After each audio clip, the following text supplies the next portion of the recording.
Hi, this is Jerry. Today I have another card for you. It's a speed Copic coloring of a card I created for my great niece Freya, who just turned 1. And I wanted to share that with you today. So this is a card that I created using a Mo Manning digital image. And as you can see here, I pre-picked out the background paper that I wanted to use for my card. And once I had that picked out, I picked out some Copic colors. I created a little swatch there to make sure that my Copic colors would match the paper that I was using for my card. And I wanted this card to have a really old-fashioned look. So I started out by picking out some W markers that would create sort of a shadow behind this little elephant. And I started out with the W2 marker and just made sort of an outline around the whole image, and then worked my way out to a W0, and then blended that out with the colorless blender. And then you'll see here that I'm starting with a BV23 marker. I wanted the elephant to have sort of a purplish color so that it would sort of blend or go with the paper. And so the colors that I have here, the color combinations that I chose to use or that I felt worked for me to create the look that I wanted for this elephant are a little probably strange, but they worked, so I went with them. So the BV23, the BV20, I did those colors on the elephant first, which kind of gave me a purplish gray look. And then I went in with my T5 and went over that purple color, and then brought that T5 color out with a T3, just going over part of the T5 color and pulling that color into the center of the image. And then I used a T1 as my highlight color. So as you can see then, I'm working from darkest to lightest, which is how I normally work with my Copics. Every now and then I will do light to dark, but generally I do from dark to light. So I used an R21 to give the elephant a little pinkish, some little pink cheeks. But for the remainder of the elephant color, I used the RV95 because I wanted this elephant to have sort of a pink glow. And so I used the RV95 on the rest of the elephant. Now in the ears of the elephant, I did use RV95 and then blended that out with an RV93 and an RV91. And then once I had the process down, it took me a little bit to sort of figure out what that process was going to be as far as how to work with these grays with the BVs and the Ts. And once I had that process down and I start incorporating the RV95 color in as well, then I just stuck with that process and did it the same way throughout on the rest of the elephant's body. So as I said, this is a digital image. I printed it out on Neenah 80-pound Solar White cardstock with my Canon printer. And I'm using primarily Copic colors. I will use a little bit of my Prismacolor in the end. I like to do that just to put some little finishing touches, add some little highlights at the end of the card. I'll also link below my information, some of the products that I used. I'll also link the site for the Mo's digital images so that you can check out those. And then I'll also have a listing of all the Copic colors I used, because I am really great at first about putting my Copic caps there on the screen so you can see which colors I use, but then I get really involved in coloring and I just forget all about it, and so I'm not always the best at giving you all of the colors as I'm coloring along. And I hope that I get better at that when I work through my videos, and as I get better at doing this, I hope that I get a little better at displaying those for you. But until then, I'm going to list all of them below so that you will have a complete list in case you want to know exactly which colors were used. I'm going to play some music while I finish coloring this elephant, and then I will get back with you because I wanted to show you really quickly how I put the card together, and I also wanted to show you how I created the envelope to match it.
Okay, so that just about wraps up the Copic coloring that I did. And now you can see that I'm going in with my Prisma colored pencils here and just kind of deepening some of the shades on that tutu and adding some white highlights to the elephant just to lighten it up in the highlighted areas there.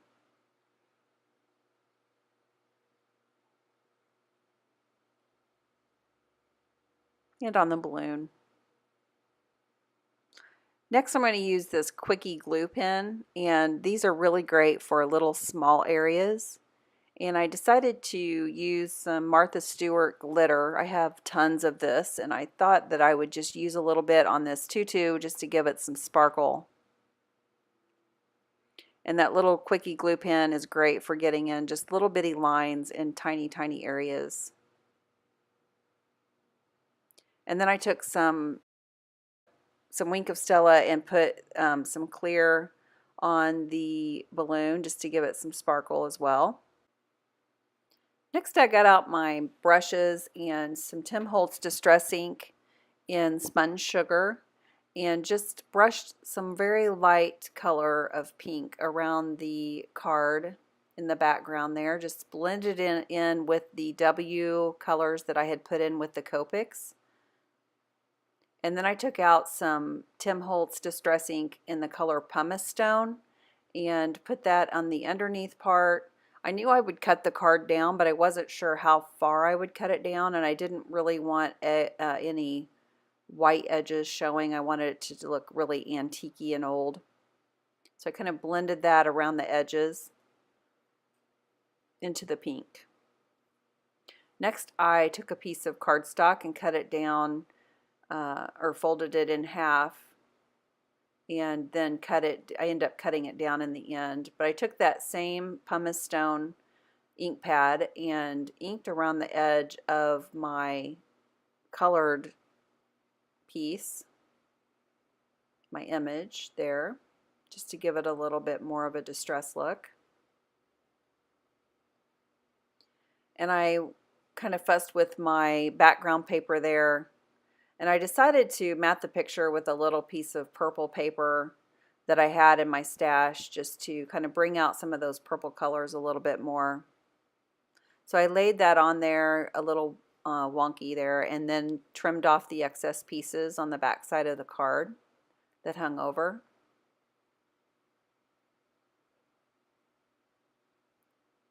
And I fussed with what I really wanted to put at the top of this for quite some time. And what I ended up deciding to do was to string some ribbon across. I had some purple ribbon, and I decided I was going to string this ribbon across and put some banners across the top. So I attached my image to the front of this card with some Gina K Connect adhesive. And then I just used little dots of that adhesive to attach the ribbon to the front of the card. And sort of a swag across the top. And I have this this stamp set. I think it's from Hero Arts, and it's a little banner set. And I just stamped some of these out. I stamped some of them a couple of times because I was in a hurry and I didn't get a good stamp, so I went ahead and stamped it a couple of times. And then I did some really, really quick Copic coloring on these. I knew I was going to cut them out, so I just kind of sloppily laid some color on them. And then I trimmed these out with my scissors, and I actually ended up trimming them down smaller than what the stamp size was. I trimmed them down quite a bit smaller so that I could attach them to the ribbons. And once I have those cut out, I attach those with the Gina K Connect as well. But first, I took my Copic marker and I went along the edge of each of those that I had cut out just to give it a more finished look so that you didn't have a white edge showing. And it really makes a really big difference just to take a few seconds to do that. And then that really just about finishes the card.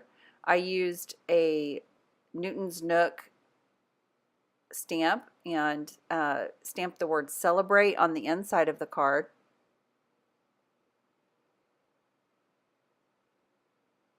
And then I used my stamp that I always use on the back that just says handmade. And then I started working on the envelope, and I used the stamp set here. I love this stamp set. It's by Concord and Ninth, and it is letters that give you a sort of cursive look that you can fit all of these letters together. It's really, really a great set to use. I have the capital letters and the lowercase letters. They come separately. I think you can buy them. I think maybe I bought them as a set, but I just kind of laid those out on my envelope to try and map out how long, how long the word would be, so I would know where to start. And you just stamp each of those letters separately and layer them sort of one on top of the other, so that the connecting lines sort of meet up with each other and it looks like one big cursive letter. I've used this over and over and over again. I just really, really love this set. I wish I had beautiful handwriting, but that isn't the case. So this set really has come in handy for me. So stamp each of those little letters out, just position them on there. And then I took out some distress ink and my brush again, and I decided to brush some pink and purples. I actually started out with this purple, but it looked too blue or something on the envelope by itself. So then I went in with the spun sugar and went over the top of that to give it a more purpley, pinkish purple look. And if you haven't used these makeup brushes, I actually got mine on Amazon, and they are really awesome. They are way better than any other blending tool I've ever used. They give you a really, really nice soft blend. I've been really, really happy with them. So here's something else that I do. I just take regular envelopes that I purchase, and if I have scrap paper left over from the card that I've created, I like to slip a little piece of that paper down inside the envelope just so that it matches my card. And I just slide it down inside and attach to the top there. I just attach it, and then I use my bone folder, which I don't think you see me do that in here, but once you get the crease down, I usually take a bone folder and just really recrease that envelope so that it lays down nicely. And then when they open the card, it matches. And that about does it for this card today. Thanks for joining me. I hope you enjoyed it. If you liked it, please give me a thumbs up and hit that subscribe button. Thanks again. Have a great day.